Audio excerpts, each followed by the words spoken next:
Et donc j'enregistrais tout ça.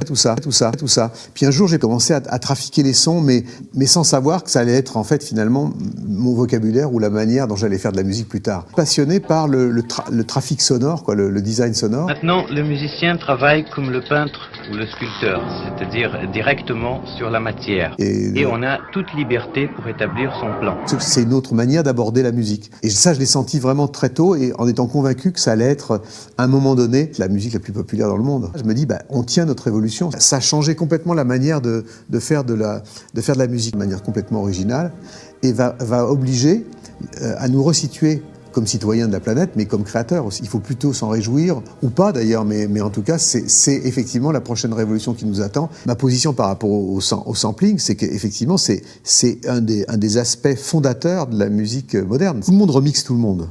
Et Picasso a remixé l'art africain, tout le monde vole.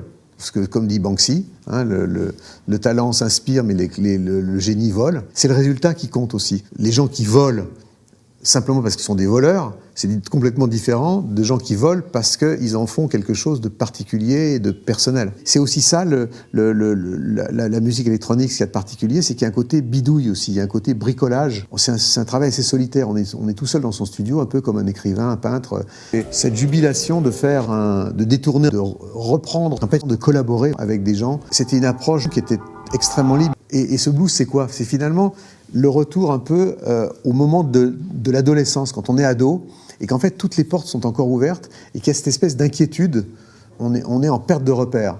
Et je pense que le fait de reprendre cet état, ça correspondait aussi à un besoin. En fait, j'avais moi aussi cette idée que la musique puisse s'exprimer de manière complètement différente et de manière plus libre et moins formatée. J'avais en tête, moi, l'idée d'essayer de changer la manière dont on écoutait la musique. Et il faut que je trouve la grammaire c'est quoi la grammaire de la musique électro. C'est aussi ça qui m'a fait m'engager dans quelque chose qui était complètement différent de la musique même que j'écoutais ou que je faisais. Et j'avais envie justement de m'exprimer d'une manière différente. Donc ça s'est fait de manière très instinctive, vraiment très tôt, et il y avait cette jubilation de détourner, et je me dis, on tient notre évolution. C'est effectivement la prochaine révolution des philosophes, des sociologues, et qui va être beaucoup plus importante encore que celle qu'on a connue avec la musique. Et ça, je l'ai senti vraiment très tôt, et en étant convaincu que ça allait être, à un moment donné, la forme la plus populaire dans le monde.